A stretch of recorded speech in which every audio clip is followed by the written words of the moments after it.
Hi girlies, welcome back to my channel. So I cannot believe it is already December and we are at the end of 2025, but with an entire year behind us, I thought it would be nice to do a little sit down video reviewing the year together with you guys and giving some major life updates about myself. In particular, I thought it'd be really fun to review the wishlist video I made at the very beginning of this year to see which items I actually crossed off of my list and if there were any things that I added in between. And then also in that video, I did include some New Year's resolutions, so I just wanted to see how accountable I was throughout the year. Okay, we're gonna get right into the video, but before we do, I do want to thank today's sponsor, which is Raycon. Raycon is an audio tech brand known for its affordable, high-quality wireless earbuds with great sound and everyday comfort. Their earbuds are designed for easy use, long battery life, and a premium feel without the premium price tag. I wanted to do a little quick unboxing for you guys in case you did want to get it for yourself or as a gift for your friends. But here inside, we do have the earbud case. It also comes with a lanyard and a charging cable, but here is the case. And inside are your essential open earbuds. Now, I normally don't feature a lot of tech on this channel, but earbuds is something that I've always struggled to find a good fit for myself. I've bought the AirPod Pros 3 times, with every time hoping that the earbuds are going to fit better in my ear, and every time it doesn't, and I just don't really have a good experience for them. So when Raycon reached out asking me if I wanted to test their open earbuds, I jumped at the chance because they are a really unique design. This is what the earbud looks up close, and this is a really unique design because it actually sits on the outside curvature of your ear and sits above your ear canal instead of in it. And that allows you to enjoy your music, calls, whatever, without compromising on your ability to be aware of the other sounds around you. So let me show you how I pop her on. So this just goes right behind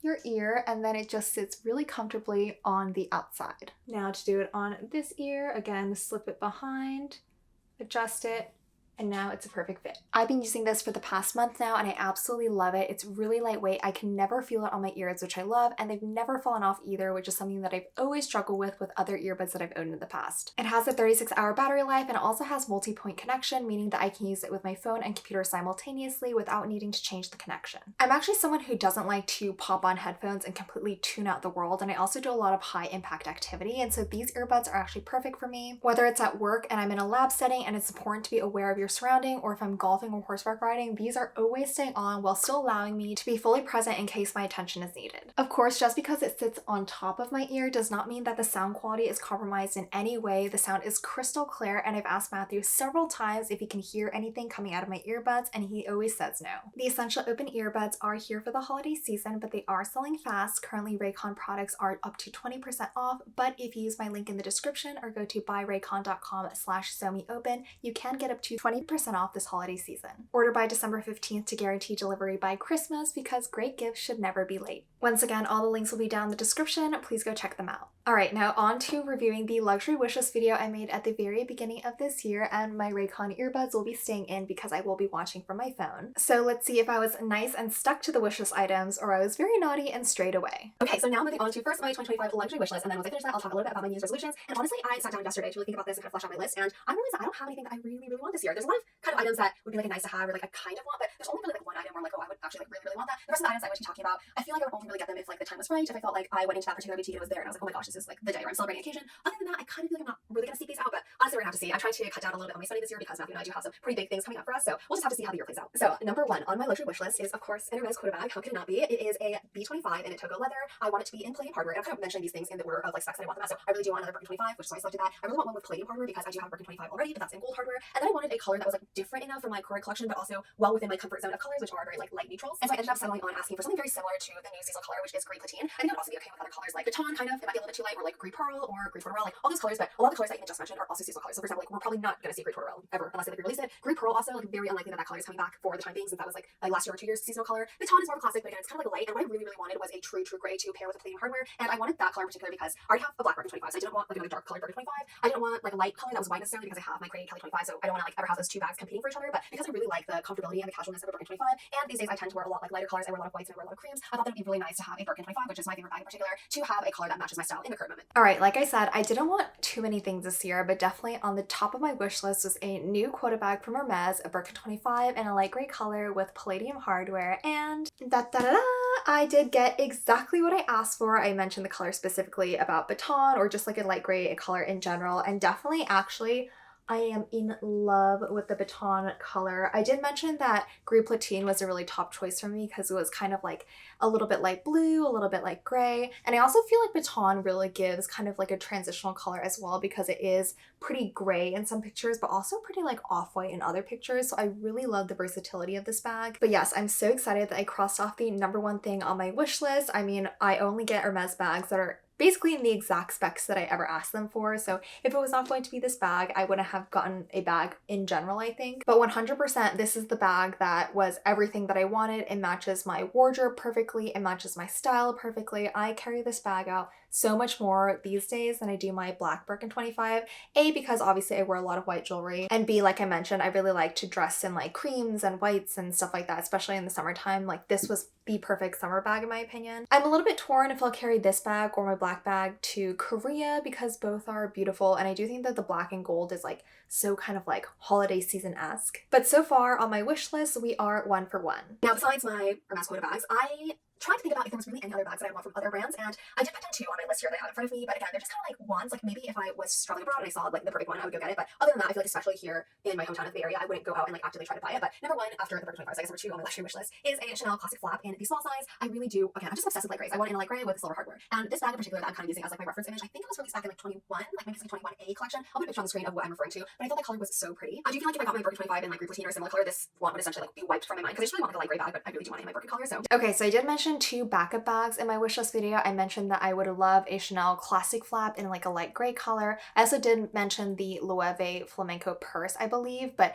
both of those were going to be a backup if I didn't get my Hermes Quota bag. And so like I mentioned, if I did get this one, I would have like no want to essentially add another bag to my collection. So those ones were off the table and I won't even really consider them as officially being part of my wish list. okay, the next things that are left on my luxury wish list for 2025 are mainly jewelry items. It's just a continuation of 2024. In 2024, I was pretty obsessed with jewelry. That's kind of the majority of what I want to spend my money with, and this year is no different. So the number 1 thing on my jewelry wish list is actually, I think, my wedding band. And I kind of contemplated if I want to share this one, but because the final decision might change, I think it's fine to share with you guys what I'm thinking about for my wedding band. And it is the Harry Winston ribbon band. I think it is so cute. It's super iconic to Harry Winston. I love the fact that it has like a little dip to kind of accommodate my low set engagement ring. And even though it does have that dip, it has like that little extra portion kind of like peeking out so you can see it underneath the ring. So it does give like a really kind of distinct look. It's also great that you can flip the band over so that you hide like the ribbon portion of the band. Instead, you just get a very straight, regular looking poppy band. I felt like the style of setting for that diamond really matches the poppy setting on the band of my engagement ring from Graph, so I feel like they complemented the two together. But again, it's not set in stone yet, and I do think that we'll definitely buy our wedding bands abroad because I don't really like the San Francisco Harry Winston that much. Okay, so number 1 on my wish list, which I don't exactly even remember putting down, was my wedding band. And I put down that I really wanted the Harry Winston ribbon band.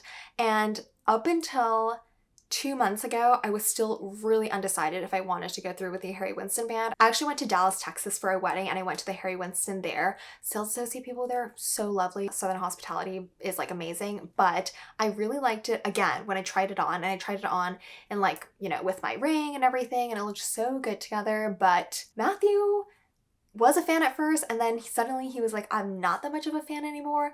And the biggest turning point is that Graph, where my original engagement ring is from, then released a wedding band style that actually has a dip in the center. It's called their V-shaped wedding band. So previously they had only had straight bands, which didn't really look good with my low set engagement ring. They would always have like an awkward kind of little gap between the wedding band and the engagement ring, which was the primary reason why I was looking at Harry Winston in the first place, because they had 2 major designs, the ribbon and the Truly style, that did have like a slight dip to kind of offset that low set engagement ring that I have. But with the V-shaped wedding band coming out, and Matthew's just like a huge fan of Graph. Like I don't actually even really know why he's a huge fan. Like I'm a huge fan too, but I don't know why he's such a huge fan. We actually ended up deciding to go with the Graph V-shaped wedding band. I'm actually picking it up this weekend, so I don't have it to show you guys. I'll probably do a separate video on it if you guys are curious, but it is just really pretty. It is pretty simple, so I was like a little bit hesitant in that aspect because it's not a super unique design. I think Xiaomi has a really similar design, and generally that is a design that you can easily make at like a private jeweler or something like that. It's not really super iconic to the Graph brand, which is why I was kind of hesitant to spend a lot of money on that kind of wedding band. But it is a wedding band. It is, you know, significant kind of between us as a signification of our marriage. And so we just wanted to go and get both of our wedding bands from Graph. So we are doing that this weekend. And in addition, I really felt that the simplicity of the V shape, because honestly, it is a really simple design, I felt that it really, really let my engagement ring shine without taking away anything from it, but still kind of providing a supporting element to the overall look on my finger. So I'll pop some pictures and videos here on the screen for you guys to see, but I'm very excited for us to pick it up and we'll finally cross that one off of our wish list. So yes, we did not get the Harry Winston one. So I don't know if this counts like as me not following my wishlist video, but I did say that I was very unsure of it, and I do think that this is like still very much in line with what I originally wanted. Still kind of the same shape, still kind of the same design, just getting it from Graf instead. So I will say that I think I am 2 for 2. The next items on my wish list are some earrings. So I don't feel like I want to get too many earrings. I did list 2. It's kind of like a situation where if I got one, I would get the other kind of situation. But the 2 that I put down are the Graf climbing butterfly earrings or the Josephine Agret earrings. I don't actually know how to pronounce that one. I'll put it on the screen. Matthew recently gifted me the petite butterfly line pendant, which is like the exact same style of the 5 butterflies that you get for the climbing butterfly earrings. And I just feel like that earring in particular from Graf is so unique and so pretty. It just really accentuates kind of like the curvature of your ear. And definitely the pave petite size that I have. They're just super tiny. You really can't see them. They're just great for casual wear, but definitely like the climbing butterflies are just a little bit more of a statement piece. And so I would love to get that to match the pendant I got for Christmas. However, with like all things that I get like multiples of, like, you know, the Alhambras, the petite butterflies, sometimes I'm always like, like, do I really want to get like another one of kind of like similar motif that I already have in my collection? And so because I love my Charme my love ring so much, I have looked into some other Charme pieces a little bit more. There are no Charme stores again in my area, but Charme is definitely a boutique that I always like to visit when I travel abroad. So the Josephine Agret earrings I thought were just so cute. They're also kind of like a small stud style, but they do have a pearl with a little bit of like a beady pave on the underneath side. There's nothing bigger than like my petite butterfly studs. I feel like they're like a nice alternative to still like a kind of like casual stud that I can wear on the daily. Okay, so again, I gave 2 options. I gave my main one and then I gave a slightly backup option in case I didn't end up going with my primary choice. But as you guys know, I did end up getting the Graf climbing butterfly earrings. I love these earrings, guys. Of course they match and make a perfect little set with my necklace, but these are so gorgeous and so adorable. I love that they can be used as a climber style up your ear, but oftentimes I actually wear them a little bit more casually and actually point them downwards, so they kind of mimic a little bit more of a drop style instead, and it's a little bit more casual that way. But like I said, I love Graf. This is a super iconic design, and there's not that many brands, like luxury brands that, or even like non-luxury brands, I feel like, that offer a climber style. These earrings are super different than any other earring that I own in my collection, and so because of that fact, I did feel like it was super worth to get them. I bought these for myself for my birthday this year. I do have to say these earrings are my favorite earrings in my entire collection. Of course, I love Graf, but if you are on the fence about these earrings in particular, don't be. They are so worth it. I get so many compliments on them all the time, and these are going to be something that I can easily pass down. And while the butterfly collection is a little bit on the kind of cute side for Graf, I do think that these earrings are going to be 100% a timeless piece in my collection. And of course, because I got my primary choice, I did not check out Charme when I went to Korea in May. I do think I will check them out when I go in December, just because one of my friends that I'm going with is also really interested in Charme, so I think she wants to look at their pieces. I'll take a look, but definitely even when I was making the luxury wishlist video, for the price of those earrings that I showed, I feel like it was kind of iffy on whether or not it was worth it, because they're still kind of expensive, but they honestly are such a simple design. It's just a little pearl, which you can get pearl earrings almost anywhere, and then it obviously has a little like V of pave diamonds, which is cute, but is it so cute for that much amount of money? I honestly don't know, but I'm really happy with my butterfly climber purchases. So far we are 3 for 3. The next 2 items on my list are from Van Cleef. So number 1 is a white gold 5 motif, and I've intentionally left this blank because I have not decided again, and I just feel like I need that kind of moment where I go into the boutique and the one just like happens to be there for me to try on, for me to buy, because the SF boutique is pretty notorious for having bad stock, and it's pretty understandable. I guess they have some really rich clients. They have like a pretty large amount of clientele coming through the door each day, so it's understandable, but at the same time, it's really difficult for me to have a piece that I want,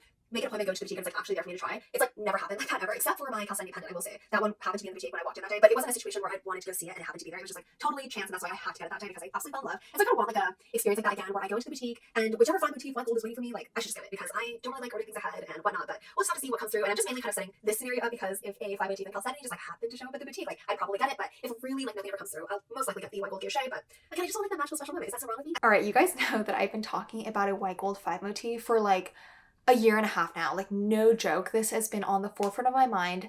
I know I want it, but like I said, I do still want that moment where I go into the boutique and it's there for me. Like, I don't really like this pre-ordering system that Van Cleef has pretty much fallen into, because like I mentioned, the SF boutique has like no stock. Like, it is by far, I feel like, the worst stock boutique that I've ever visited across the US, internationally. Like, I have no idea, but they always have like nothing there, at least in terms of white gold. I do think that the yellow gold stock is a little bit better, and maybe it's because they offer more yellow gold pieces and that's why, but I have not seen the entire year, no joke, I have not seen a single 5 motif white gold guilloche or I have never in my life seen a 5 motif chalcedony in the boutique. So because of those reasons, I was holding out. I'm like not in a huge rush. I want it, but I'm like, oh, there's other things that I could be using my money for. But I was very set on buying it when I went to Korea this year because if you guys are aware, the won has hit like an all-time low in comparison to the dollar pretty much, and shopping there is going to be glorious because of this. But I was planning to just wait, go to Korea, get it, because typically like the Seoul flagship store, and there's so many Van Cleef stores all across Korea, I'm sure that I could have easily found the piece that I was looking for.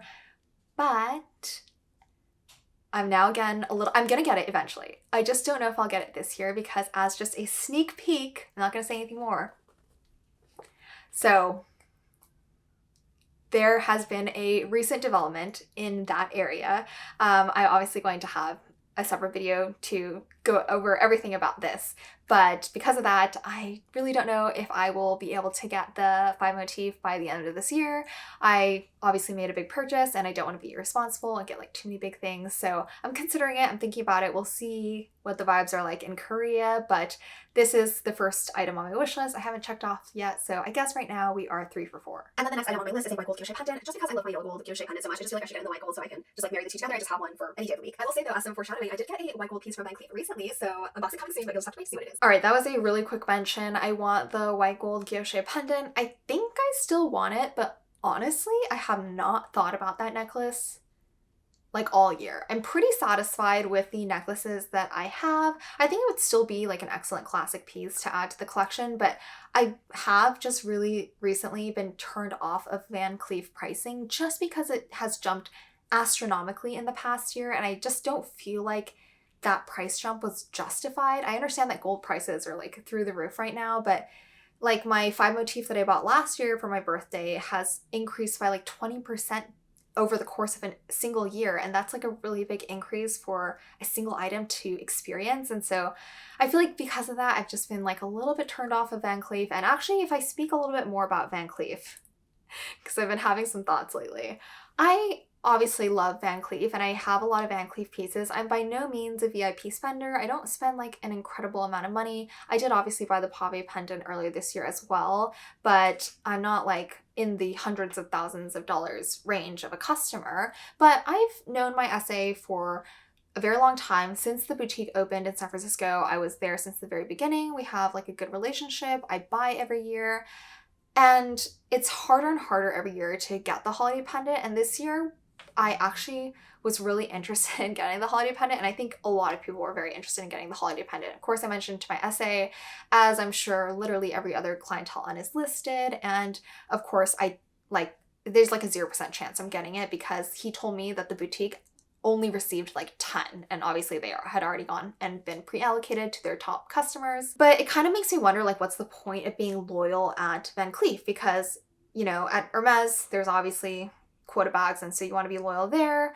Van Cleef, I also kind of assumed was similar. Like, they seemed like they were moving the holiday pendant in kind of that direction where it was kind of like, oh, you fulfill a quota and then maybe you can have a holiday pendant. But I think, honestly, the holiday pendant, maybe just at my boutique in particular, is out of reach. Is out of reach for even like relatively high spending clientele. So I might not shop at my local Van Cleef store and exclusively buy international, or maybe I'll try a different location like Vegas or something. Like, I honestly don't know, but to me at this moment in time, I just feel like there's no point. Like, of course, if I want something, I can go and shop there, but if I can get it cheaper internationally, like, what's the point of buying it here? And it's not like every month I'm going into Van Cleef and buying something new. Like, I try to save relatively big purchases for like 1 or 2 times a year these days. So if I start a relationship in Korea, I might just maintain that one instead, because I actually have a friend who got the holiday pendant from Taiwan and her spend was probably less than mine, like overall, if you look at our profile. So that's kind of how I've been thinking about Van Cleef. And honestly,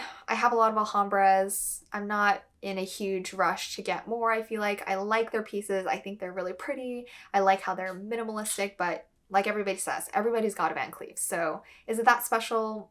Not really anymore. Do I still want to add more?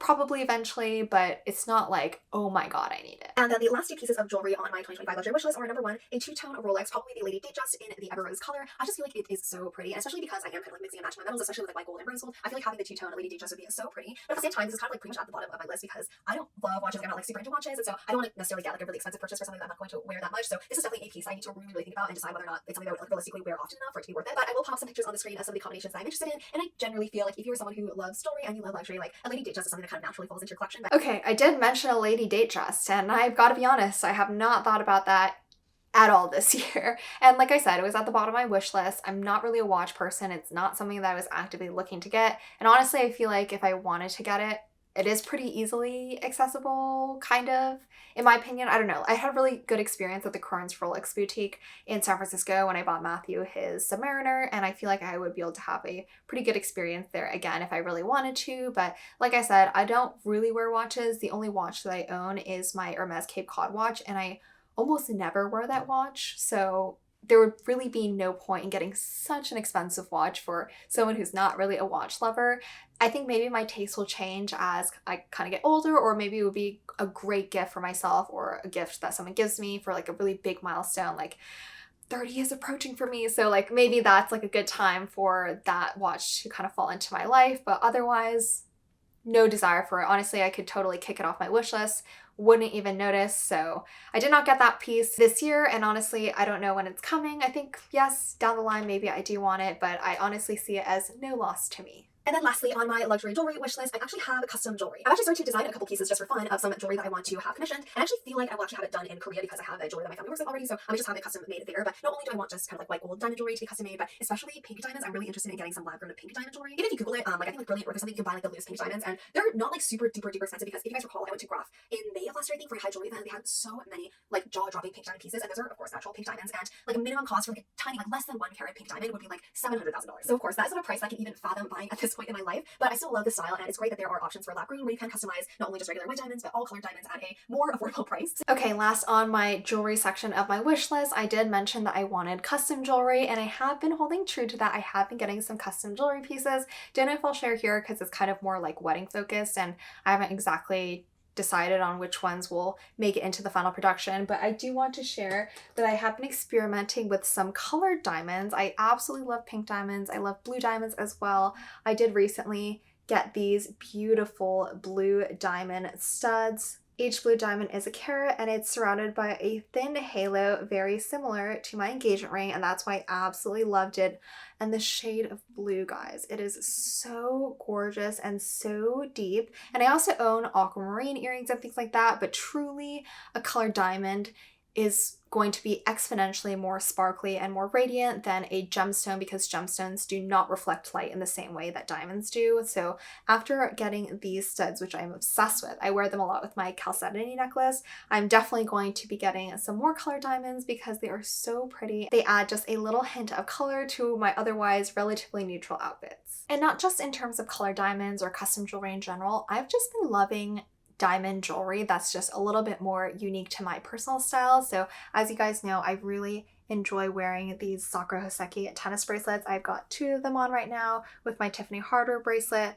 I also have the ring, this ring as well, I really, really love, and my friends have complimented it so much as well. This one is from Lanier. It's one of their diamond white gold rings. I'm also wearing like these gorgeous diamond studs from Lanier as well, but these are pieces that not that many people have. Like luxury items, I still love them. I love luxury houses like and their iconic designs, but as you guys know, a lot of people own the same exact thing, and so I have been having a lot more fun just kind of developing my own simple personal style. Like I'm not gonna go crazy with any like really, really crazy things or crazy wrist stacks or anything like that, but for me, what is my personal style is like clean, minimalistic, still special pieces that not everybody has. And while you can definitely spice it up with something like a 5 motif or like a justin clou or something like that, I think having your own basic personal style is also really important. So if you guys don't have that already, I would highly recommend you explore what fits your own personal style. So that wraps up my reaction to my luxury wish list portion of the video, and as you guys can see, I think I was pretty good this year. I really stuck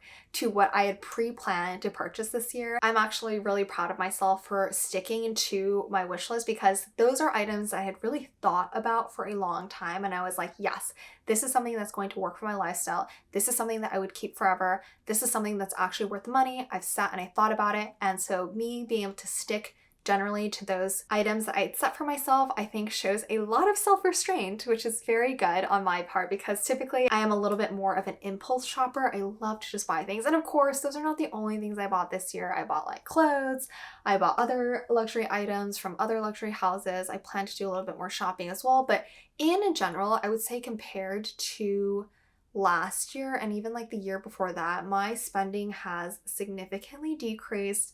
But that's also because something that I'll talk about a little bit, my spending has significantly increased in other areas of my life. So there has been kind of like a give and take, and I would say relatively the amount of money I've been spending is like kind of the same. But if this is something that you do not do, like kind of setting a wish list for yourself and then trying to stick to it throughout the year, I would highly encourage you because it does make you more accountable. It makes you think about purchases more, and it's a list that you can fall back to on like important or special occasions, and it's just like a really easy thing to stick to throughout the year so that you're financially responsible and you only get items that you truly, truly love. Okay, so now I do really want to quickly look over my New Year's resolutions because I actually forgot kind of what I've written down for my New Year's resolutions because I've got to be totally honest, after I wrote my New Year's resolutions, I'm not the type of person to like actively go back and check on it. So I've not checked on it since the beginning of this year. So I am personally very curious to see how I've held up for my New Year's resolutions and if I was as good about it as I was about my luxury wish list. But now let's move on to my 2025 New Year's resolutions. And typically, I do not actually write down my New Year's resolutions, and typically I'm not even really big on New Year's resolutions because, I don't know, I'm kind of a person that doesn't like to be told what to do, even like I don't like to tell myself what to do, honestly, which is kind of what a New Year's resolution is. But this year, I did really want to outline some achievable goals for myself that I could realistically hit by the end of the year, so I could work towards something through the entirety of the year and then feel really good about it at the end of the year. So these are not ordered in any particular order, I feel like, but the number one thing that's on my list is to comfortably jump a course. Now, what does that mean? It actually means horseback riding. Okay, so number one thing on my New Year's resolution was to be consistent with my horseback riding and elevate my skill enough so that I would be comfortable jumping a course. And did I achieve that? Yes, I did. And I'm so happy to say I actually got pretty serious about horseback riding, especially in the second half of the year. So in the beginning half, I was taking it, a little bit slow, obviously, and I was just getting back into it, and I was really relearning the basics because my body was like, ooh, what are we doing? And so the first half up until like the end of April, I would say, I was just taking lessons 2 times a week, but it was with like a Western horse kind of, so I wasn't really honing in on those skills that would be important for jumping. Then I took a little bit of break because I had to go on vacation and just rest a little bit, and then when I went back, I actually switched to a barn that's like a little bit more of a competitive barn in Woodside, California. That's where a lot of the really nicer barns are, and I switched to horses that were trained to do like equitation, hunters, jumpers, and so now I kind of equip myself with the skills and the tools necessary to be able to achieve my New Year's resolution. And so I started actively riding 3 to 4 times a week very seriously. I leased a horse, a very nice horse, to kind of show me the ropes, get me around courses, jumping 2 foot to 2.6. There's still a lot of work that needs to be done. I wasn't going to be winning any ribbons with the way that I was completing those courses, but I could jump a course. Whether or not it was perfect or not, doesn't matter. I had the skills to be able to feel comfortable and confident enough to be able to do that. So I am really proud of myself, but big life update is this. I actually had a very, I don't know if it's very is the right word, but I had a bad fall recently, right before Thanksgiving. I landed, my horse basically spooked. I got bucked off. I landed a little bit weird, and what actually happened is I got a compression fracture in one of my vertebrae, so I'm actually stuck in this back brace for like 2 to 3 months. I can't ride, I can't golf.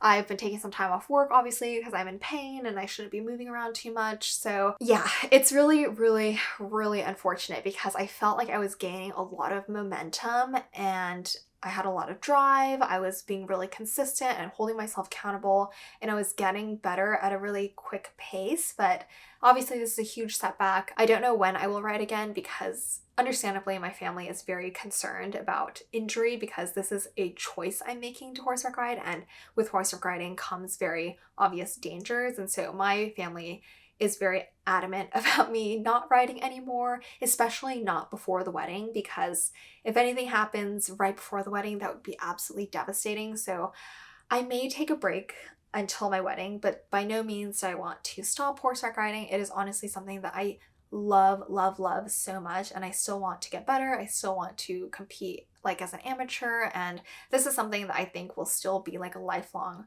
hobby of mine. So while I am really proud of the achievements that I accomplished so far this year, with every achievement there will be a setback. So this is just a little setback. I think that the healing process will be fine. As you can see, I can take my brace off for a little bit of time, but I really can't like walk very well without the brace, I would say. Still very dependent on the brace. But I think everybody who is equestrian or loves horseback riding knows like this is just something that comes with the sport. I am not faced by this at all, which might be surprising to some people. I'm not scared to go to the barn. I'm not scared to get back on. Like I have no fear or any like kind of anxiety about the situation that happened, which is really good. So hopefully when I am ready, I can return. And for now, I'm just going to be resting and taking care of my health. The next New Year's resolution on my list is to read at least $2 a month. Now, I've always loved both reading and writing. Actually, when I was a child, I really wanted to be an author, and then my mom said that if I wasn't going to write War and Peace, I should just not bother with that dream. And so that kind of like sailed out of my mind, and I never really got back into writing after that. But I've always loved reading, and I tried to read as much as possible, especially kind of when I was in my earlier 20s, I would say. Again, like I know it's an excuse, it's not a good excuse, but definitely with my job being so busy, I kind of also stopped reading as many books, or the amount of books that I wanted to read severely diminished. So this year, I want to really outline the goal of at least $2 a month. I think that's super easy, super durable. And honestly, these days I'm reading a lot, or I guess listening to a lot of audiobooks, because when I drive to my horse riding lessons or if I drive to work, I just pop it on so I can at least be listening to something kind of informative while I'm going to work and having those long drives. So my next resolution was to be more consistent about reading because I naturally do really love reading books. It's something that I've enjoyed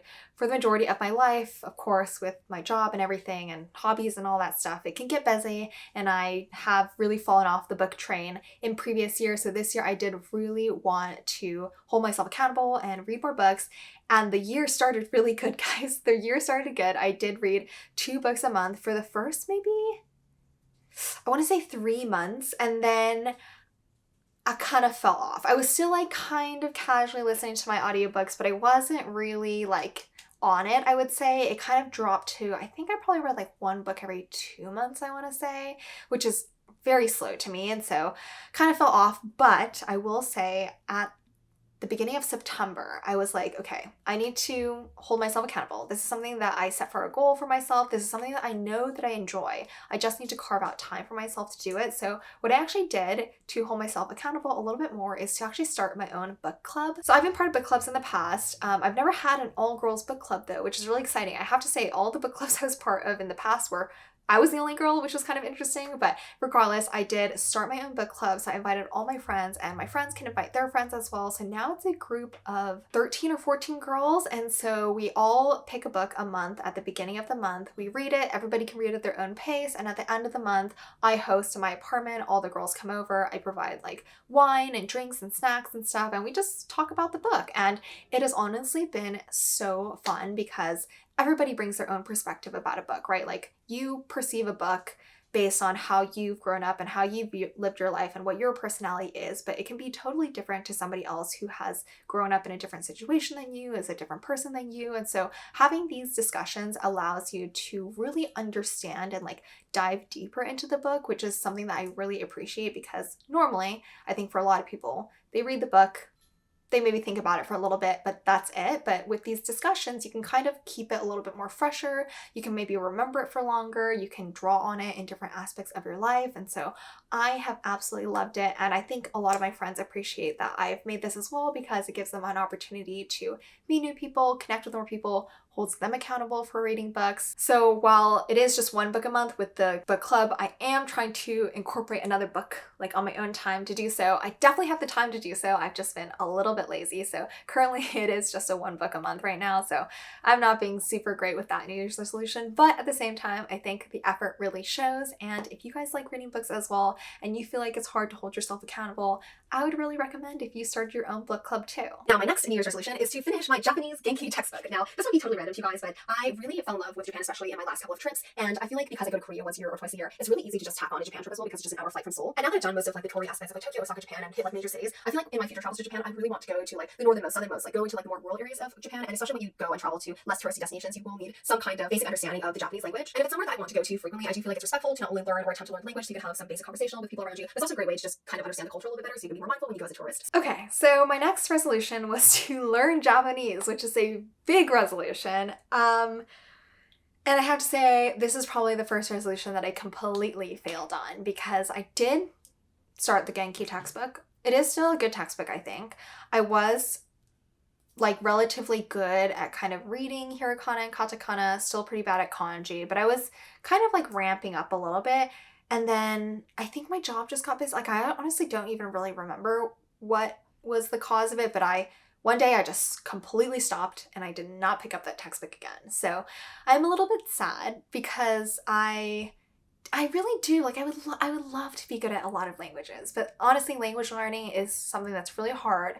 It requires a lot of time, a lot of dedication, and most importantly, I think it requires also somebody to interact with for you to practice that language with, because it is incredibly difficult to learn a language on your own. So while I did 100% fail that, I still would like to put in a little bit of effort here and there. The year is not up, so maybe I'll take that textbook with me when I go to Korea, and any free time that I have, I'll try to put a little bit of studying in there. But I do have to say, I did want to add on in Japan, even this winter, like last time I went in May, and even this winter, I really wanted to tack on just like a weekend in Japan, but our schedules are so busy because of the wedding planning and everything, so it just logistically wasn't possible. And I think also because I knew that I wasn't going to Japan, I wasn't putting in that like extra bit of effort to learn a little bit more Japanese. But fun fact about me, I really like Japanese animation and I love watching Japanese movies. I love watching the shows and everything. So for me, it would be lovely to be able to like turn on a show and have it on in the background and like understand kind of similarly how I can do that with a K-drama, and non-Koreans can't necessarily do that. So still a goal, but maybe I will just edit this to be a very, very, very long-term goal because I just don't feel extremely motivated to do so, but hopefully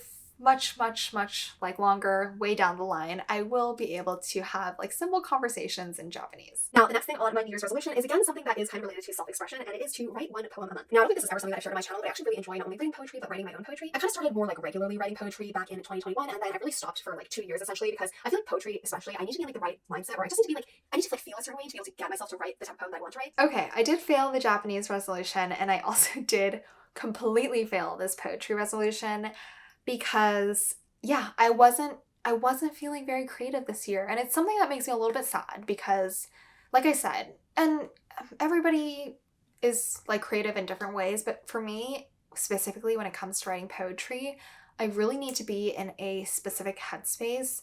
And this is something that I've kind of like been struggling with a little bit in the past maybe year and a half, but I feel like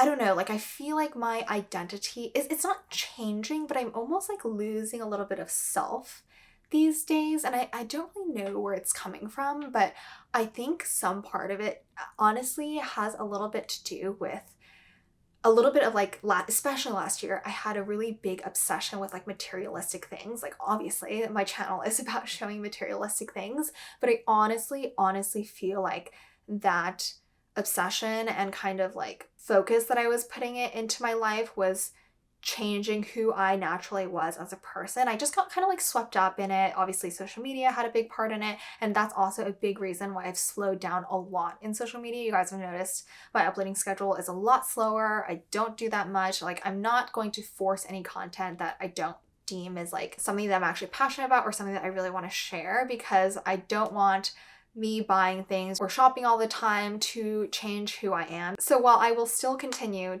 to love shopping, like I don't think I'll ever stop liking shopping. I don't think I'll ever stop buying things every once in a while. It's never a focus of my life. I never want it to be a focus of my life. I never want it to be a defining feature of who I am. I never want the things that I buy to define me. So I've been thinking about that a lot more, trying to determine like how my lifestyle is going to change a little bit to make sure that I feel like me. And I hope slowly with time, as I kind of figure out that balance, the creativity will come flowing into me and I'll write some more poetry. But yeah, again, I feel like poetry really comes to me when I'm feeling a lot of different emotions or I'm going through a lot of changes in my life. And while I have been going through a lot of changes in my life, I feel like my emotions have been very stable, and maybe that's why I haven't been as creatively feeling as I normally am. Not saying that it's a bad thing or anything, but yes, I don't think I wrote a single poem this year. Maybe I'll try in December when I go to Korea, because I do feel like every time I visit Asia, it's just like, a wave of nostalgia. I love Korea. And I was also thinking if I should write a poem for like as part of my vows when I read them to Matthew at our wedding, but we shall see. I will keep you guys updated. Okay, next is my only thing that I really related to shopping, and that is to save most of my miscellaneous spending for trips abroad. And I feel like this is a good one because it doesn't set like super strict limitations on my spending for me this year, because honestly, I don't know how good I would be if like I set like hard and fast rules for myself. But by trying to limit a lot of my spending, for example, like ready to wear or like random charms or like shoes from Chanel, or like these random purchases that I kind of just make throughout the year, I feel like if I try to save them for trips abroad, because I only make those like maybe 2 times a year, it will really force me to stop impulse spending, which is really good. It'll also force me to think about things for an extended period of time, whether or not I really want them. This one I do think I was actually good about, because in general, outside of the big wishlist items that I had determined for myself, and they're mainly from, again, relationships that I value, like my Hermes relationship, my Graf Van Cleef relationship. Those are items that I tend to buy if I value who I'm buying it from. So outside of those, I feel like I was actually really good about miscellaneous shopping for other random luxury goods in particular. I will say this year, like my biggest expenses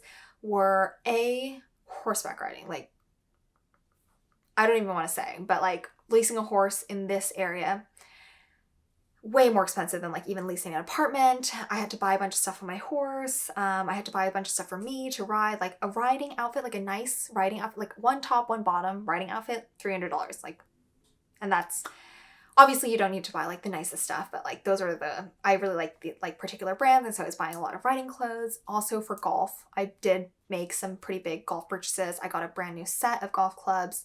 I bought a lot of golf clothes because they're really cute.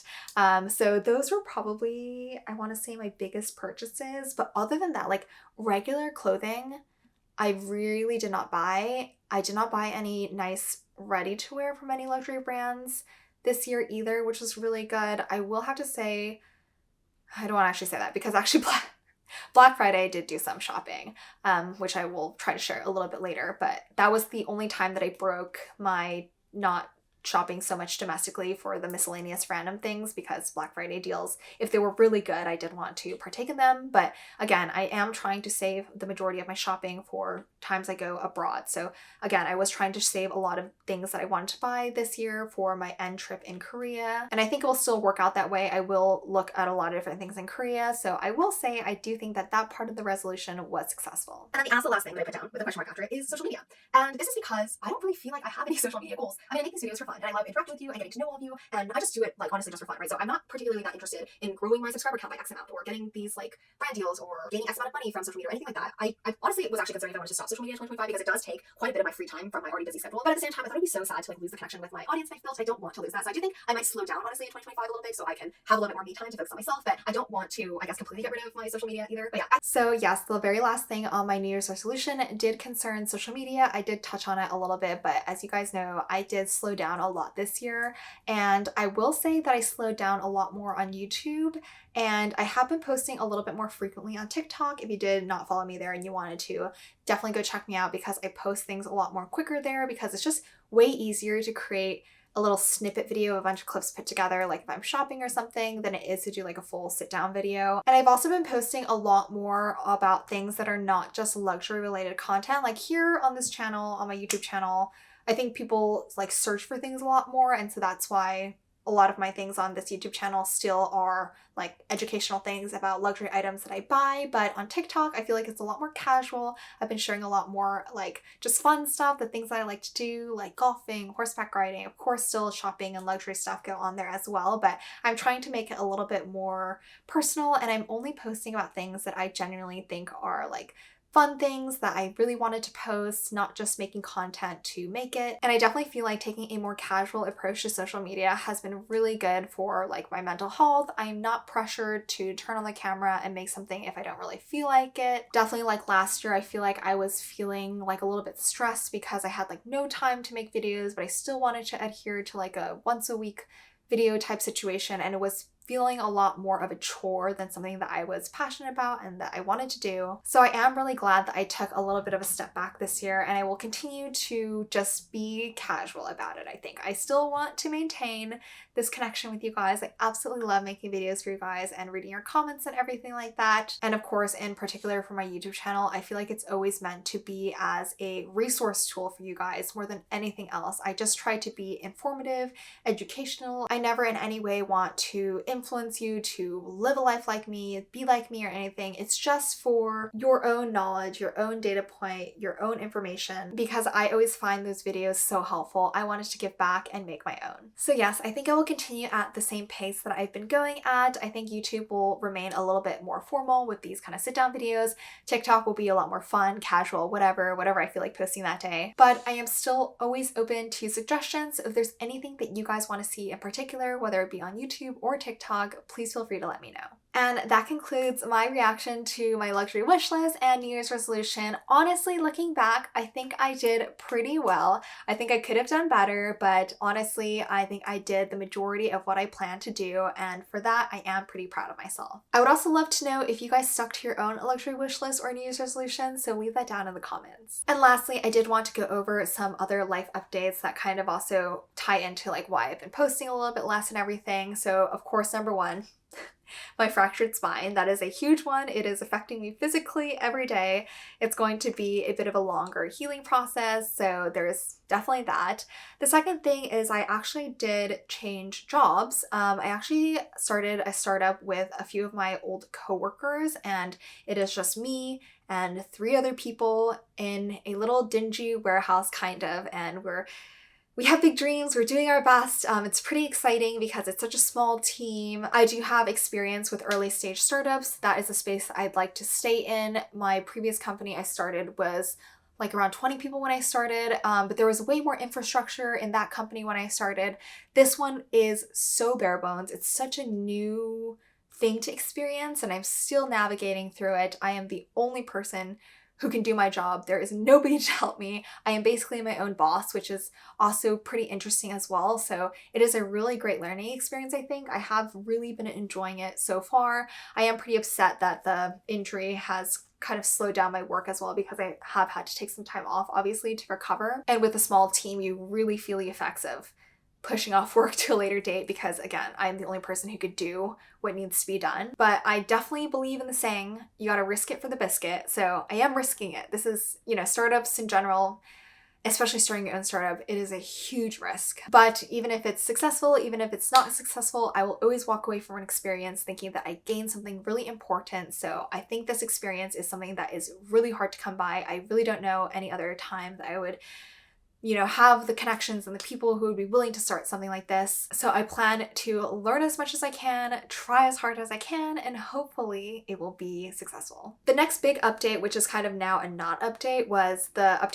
I did end up leasing a horse, which is really exciting for me. It was a really big step. I was quite nervous about it because with a lease is like how it's structured is you pay a lease fee just to be able to have access to that horse, and lease fees can be incredibly expensive. Like a regular lease fee can, be like $20,000 to $40,000. I was doing a half lease fee, so it was a little bit less than that. But then on top of the lease fee, you also have to pay for training fees. So that's like your trainer training your horse. You also getting lessons by your trainer. You also have to pay half of the board. So that's like where your horse sleeps, what it eats, all that stuff. You also have to pay half a vet, half a farrier, half of like everything. Like it's a huge financial commitment.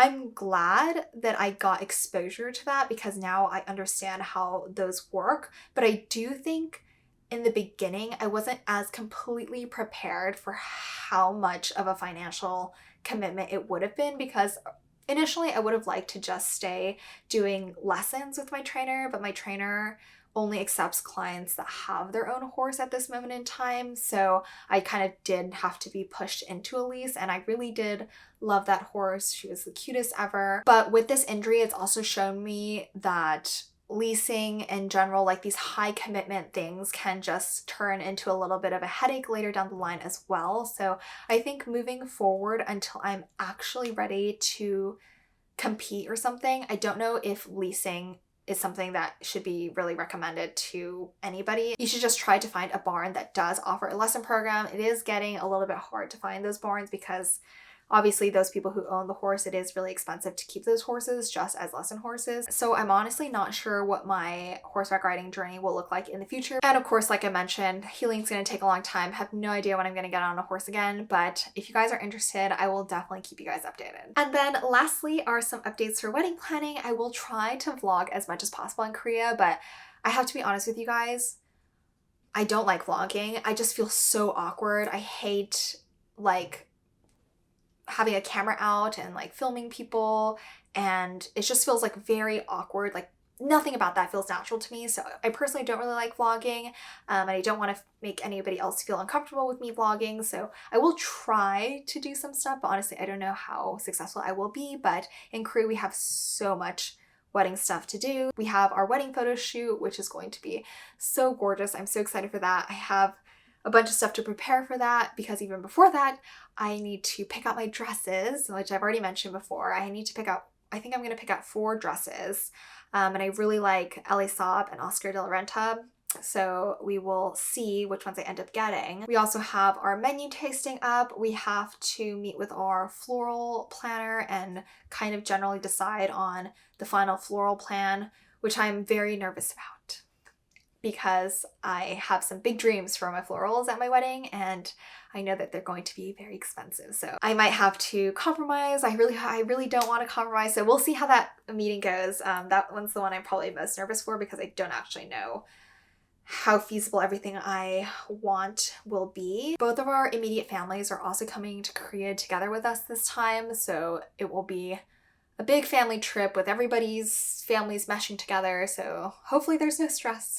But there definitely could be stress. And I think that's the majority of my life updates. So yeah, that's kind of the reason why I've been a lot slower on social media. Not only have I been busy with work, I've been busy with horseback riding. I've been golfing a ton too, guys, which I actually have been making a lot of improvements with golf as well, which I'm really proud about, but not going to be golfing for some time, so that's unfortunate. But also it's really cold, so I don't really know if I want to be golfing at this current moment in time, and it's going to get pretty rainy probably pretty soon. So if anything, it's like a goodish time to be injured. Never a good time to be injured, but winter is better than summer. Well, that brings me to a wrap on today's video. I hope you guys enjoyed this little update from me. I would love to know down in the comments how accountable you guys were this year as well. And please make sure to check out Raycon. The link will be down in the description, or you can go to buyraycon.com/somiopen for 20% off your purchase. As always, thank you guys so much for watching. I'll definitely see you in the next one. Bye guys!